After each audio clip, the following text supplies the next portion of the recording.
What's up, everyone? I am super excited for this episode today.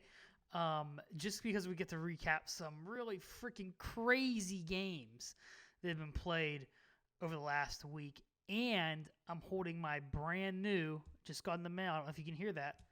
Catching it, tossing up and catching it. Brand new signed Gavin Lux baseball. So my collection's coming along pretty well. I got Barry Bonds. The signed Barry Bonds came in earlier this week. So now that brings my collection to Gavin Lux, Barry Bonds, Wander Franco, Ricky Henderson, Pete Rose, Tony Gwynn, and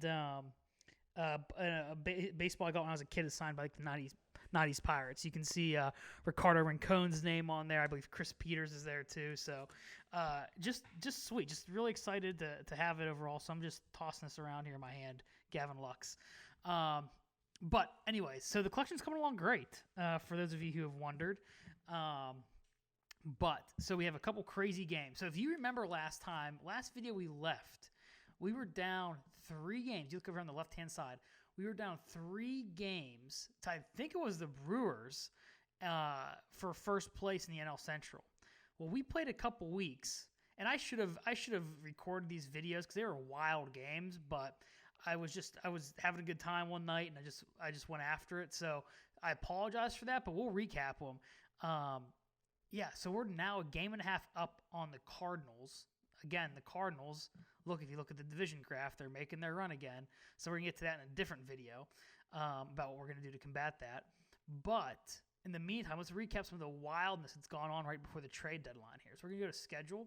So it really all started with this little 7-game winning streak here we had. From starting with the Phillies on the 6th, going through the 13th, again with the Phillies too. But just been playing crazy ball. And these losses here to the Red Sox were tough losses. One was we came back to tie it, and then we ended up losing it in the in the bottom of the 9th. Tough losses, whatever. But some wild things happen in these games. We're going to start with the Pirates and Brewers in the 7th. So look at this. Look at the win probability graph on here. Just went from Brewers winning to just the buck goes boom. And you may be wondering what happened. Jason Martin. I pinch hit Jason Martin in the bottom of the 9th for Austin Barnes with 2 outs, and he goes yard. Just ends the game with a 3-run home run. It was incredible. It was incredible. So he had a fantastic day. Dustin May pitched 7 strong innings that day. And it was really a bummer. It looked like up until the very end, it looked like we were gonna take the loss. But yeah, just a crazy Jason Martin 3-run walk-off home run. He has the knack for that. I don't know what it is with him. I mean, if we look at his, he's almost worth a WAR.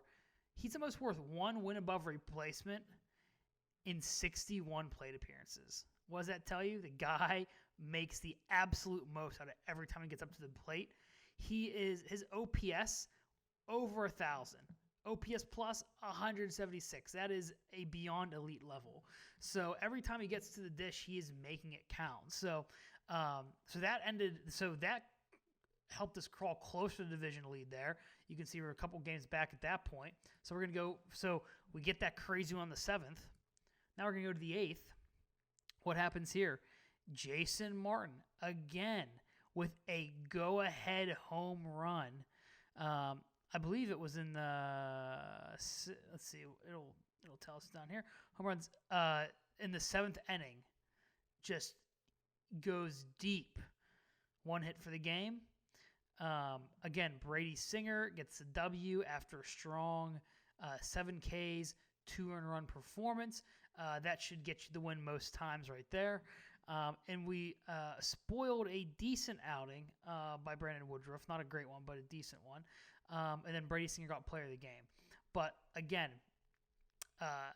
that clutch home run by Jason Martin in the 7th inning got the W. And then also Gallegos, who's not really used to saving, gets the save after he pitches for 1 out. And then Cinderland probably one of the clutch players of the game, pitches 1 2/3 inning in relief for the hold.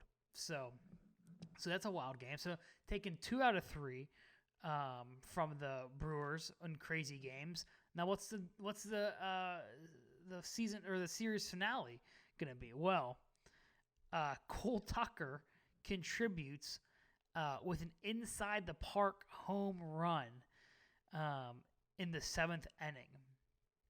Just completely wild. And that acted as a little bit, you'll see here, it acted as a little bit of an insurance run at that point in the game. But then if we scroll down here, you're going to see Josh Hader pulls the clutch 6-out save. So some of our arms were tired. Needed someone who I felt was capable of closing the door on this game after we grabbed the lead late. Didn't want to give this one up. So it was important that he came in here and shut him down. 2 innings, 23 pitches, 17 strikes. The guy is just cruising. He's crushing it right now. And Cole Tucker, again, got the player of the game. Very rare to see an inside the park home run here and out of the park. So that was the Brewers series. Took three from them in a row. And that, I think, got us to like a half game up in the division. And then we won some wild ones against the Phillies, too. It just didn't stop there. So if we go and look at the Phillies game, first one, Jaron Kendall. Again, it's incredible. He has this power in his swing. I don't know what it is because he doesn't hit for a high average. If you go look at him, he's 5'11", 195. But the dude has some pop to it. He has some pop to him. So what does he do in the 2nd inning? He I think it was the 2nd inning. Yeah, 2nd inning, crushes a grand slam. And trust me, in the gameplay it was crushed. I can't remember. I didn't write down how many feet it went. I should have done that. But he crushed it. And then on the back of a 6-out save, Hader comes in with a 4-out save. 20 pitches, 13 strikes, mows him down. Cinderland gets the hold again. Stratton comes on strong relief. And McKay, who's turned into one of the most valuable players in Major League Baseball, earns the win. He goes 9-3 on the season. Jaron Kendall, player of the game for the grand salami. Miguel Amaya, though, doing well. Yeah, Jaron Kendall, he has the second most home runs on our roster right now, which is wild. From a 5'11" center fielder. So yeah, he's worth 2 WAR already this year. I mean, he's having a great season. So now we're gonna go back again. So that's 4 in a row at this point. Well, we have a 9-4 win against the Phillies too. So what's that? If you look at here, even Matt Boyd got a hit. The only people who didn't were the relief pitchers who got. Not everyone got pinch hit for, but were the relief pitchers. Everyone else got a hit. Cole Tucker pinch hit, Jason Martin pinch hit, and again, we're talking about a clutch hit. Jason Martin with a pinch hit 2-run single to take the lead, and I'm not sure what inning it was. Anyways, I don't know what inning it was, but it must have been the 6th inning. But start off a great rally for us. So we ended up getting the come from behind victory with a 6-run 6th inning, and I believe Amaya went deep. If I'm not wrong, or if I'm wrong, yeah. Oh, that's the next game. Amaya goes deep. But yeah, look, everyone gets a hit, spreads the love around. Just give the opposing pitching staff no break whatsoever. Beat Carrasco up pretty easily. And then Matt Boyd doesn't go long, 5 innings, and it was kind of risky to pinch hit him with Jason Martin when we did, but I felt like that we needed that offensive pop, and man, he came through. So he gave up 2 home runs. It wasn't his best start by any means, but again, 6 Ks, 4 home runs in 5 innings, still eked out the win there. So, and then the last game of the winning streak was the 13th, where guess what? Another big inning leads to the win. couldn't get anything going through 7 innings, or through 6 innings, and all of a sudden, boom! In the 7th, the bats came alive. Amaya had a double in the 7th, and he had a 2-run home run in the 8th, and then Brian Hayes, his second home run of the year. Second home run of the year is a grand slam. So again, just incredible clutch hitting throughout this winning streak. And now Dustin May, he went 8 strong,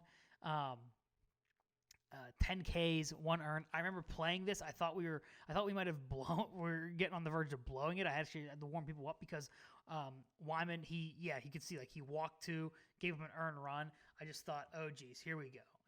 This is where it all collapses. But no, I mean, held Harper to a pretty bad series, and not all this I should say, but some of these big hits came against Joe Musgrove, which, you always like to get back at a former Pirate.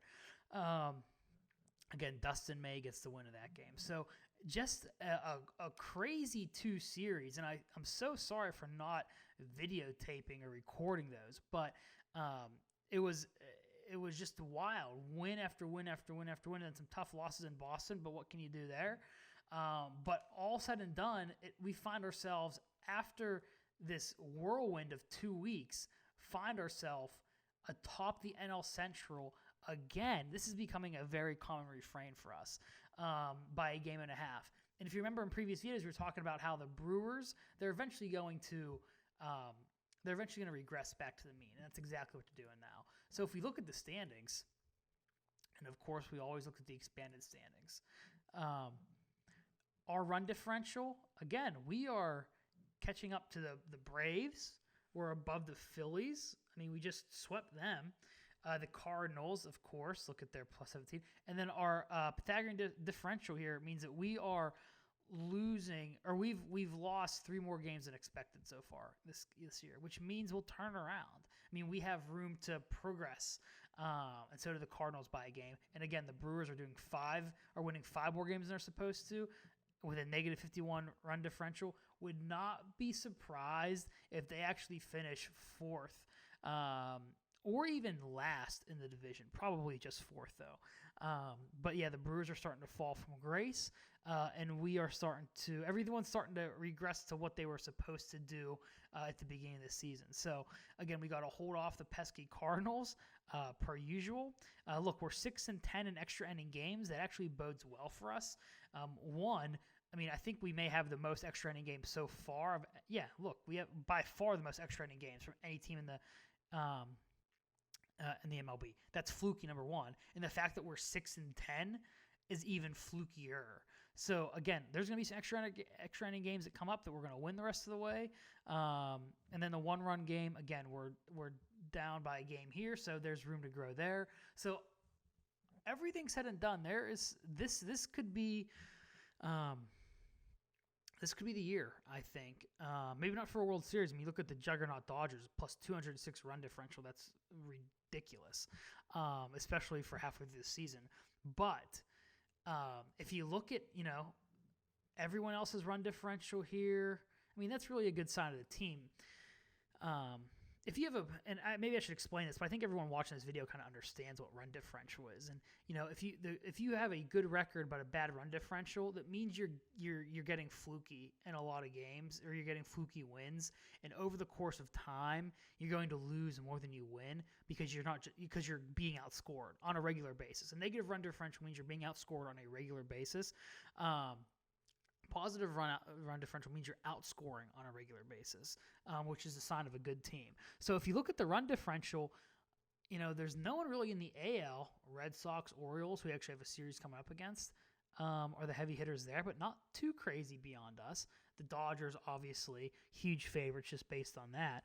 But if you're looking at around the MLB, this could be the year, and we're going to go for it. We are going to, and we're going to talk about this in an upcoming video. We're going to make some deals that really push us. I don't want to say all in, but we're going to go for it this year because I think this is the year we can make some damage in the playoffs. And say the Dodgers get knocked out, or say we even knock them out. I mean, it's ours for the taking. So just an absolute wild series. I'm excited to finish up this season. I mean, I think we have a lot going for us at this point. But I'm gonna do a video next. It's gonna recap some of the minor leagues. Because that was a request that came through, and I really like that idea. So we'll take a look around the minor leagues, and then we're also going to make a few trades too. So thanks for staying with us. We will get a couple games here coming up, but looking forward to hanging out with you here soon. Have a good